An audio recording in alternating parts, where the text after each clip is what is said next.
गाड़ी में कूद के पेलो, वाह बहुत अच्छा। मुबारक हो देवरू ठोक देला हमके। ए भौजी सुकम लागू ठोकले बा, हम रहती नु तो झांटो छिलती। तो मादरचोद उसको जाके बोला, मुझे क्या बोल रहा है? अच्छा रणविजय की तरह।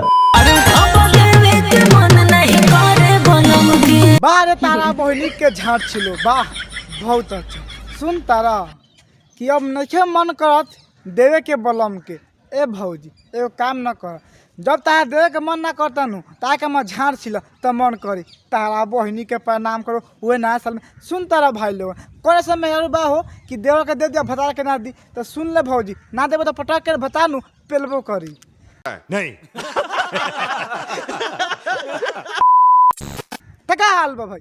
आज हम फिर से बात कर ले बानी भोजपुरी गाना के। भोजपुरी गाना के बारे में बात कर ले भाई। आज के वीडियो बहुत ही खतरनाक बा। ऐसे कहल चाहता नहीं आप सभी को कि कान में हेडफोन लगा लगा खातिर। तो भाई लोगन वीडियो बना के बस एक ही मकसद बा, एक ही मकसद है आप सभी को दिल से हंसाने के लिए, ना किसी को दिल को ठेस पहुँचाने के लिए। तो बिना कौनो लाना सुन के आज की वीडियो स्टार्ट करते हैं। बात तो सही है।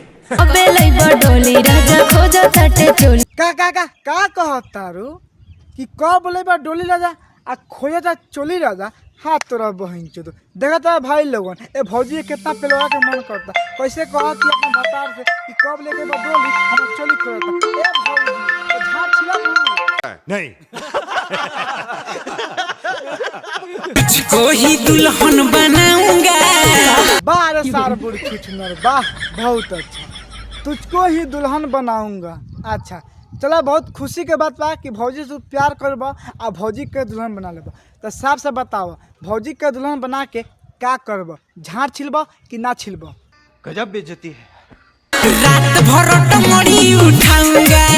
वाह रे तारा बहनी के गाड़ी में शक्कर बलमा के लंड पेलो, वाह बहुत अच्छा। कि रात भर टंगड़ी उठाऊंगा। सुन तारा भैया भंसरी वाला के बात कि दुल्हन तुझको ही बनाऊंगा आ रात भर टंगड़ी उठाऊंगा। एगो काम करे भैया, टंगड़ी उठावे से पहले नु भौजी को कह दिया मुँह ले खातिर। गलती से टंगड़ी उठेब आ भौजी मुँह दिनू तो मुँहे में चल जाई। बात तो सही है। नहीं। रात भर टंगड़ी उठाऊंगा।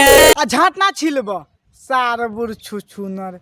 हम तो कहते नहीं भैया टंगड़ी उठावे से पहले नु भौजी के झाट छील के खुश कर दिया तब भौजी दी। काहे कि भौजी देखे में नु बड़ी पाती चिती आ बड़ी गजब के लागत है भाई। कसम से कहता नहीं जब खेबा मरबा तो कह आ सच भैया आ ना करे नु तो समझ लिया सार नु उ दोसरा का पेलल बा। बड़ा हरामी हो बेटा। मुबारक हो देवर का ठोक देला हमके। का कहता रू? मुबारक हो देवरू तू ठोक देला हमके। हाथ तोर बहन चो कौन ऐसा भौजाई बाई यार कि खुद कहती है कि मुबारक हो देवरू हमरा के ठोक देला। काहे भौजी तहार भता ना पेलता का ना भाई? देखा जैसे भौजी कहती है नु कि ठाकू देवरू कि ठोक देला हमके, तो हमारा लागत भौजी के भता नु सारा मौगा बा। एगो गाना आ रहे सुनले बार कि लागत भतार तोर मौगा बाटे रे। हमरा उहे लागता नु कि भौजी के भतार मौगा बा आ भौजी से प्यार ना करता। ए भौजी तो साफ साफ बताओ ना पेलेला तो कम से कम झाट छिलेला नहीं।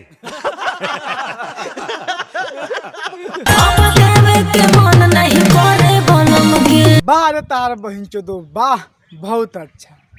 अब देवे के मन ना करे भतार के। सुन तारा भाई लोगन पहले अपना यार से मरवा लग आ खुद कहतिया कि थैंक यू कि हमारे ठोक देला। अब देवे के मन ना करे भतार के। देखा भाई भोजपुरी में कुछ ऐसा गाना होता नु कि सुनला के बाद मन तक तो पेले के। हम सोच रही हाँ कि भोजपुरी में गंदगी बन जाए, लेकिन गंदगी बंद ना भइल बा। एगो इहे ना कहले बन ऐसा बहुत सारा आदमी बनू कि सरवा गा के सारा मूड खराब करता सर आ बाद में मन करता हिलावे के तो डर लगता बन हिला ले आ मेहरू के ना पेलम तो मेहरू कहीं पेलते नहीं खा। अब तुम्हें बताओ कमेंट में हम का करी। आ वीडियो अच्छा लगा तो लाइक करी आ शेयर करी। जय हिंद जय भारत।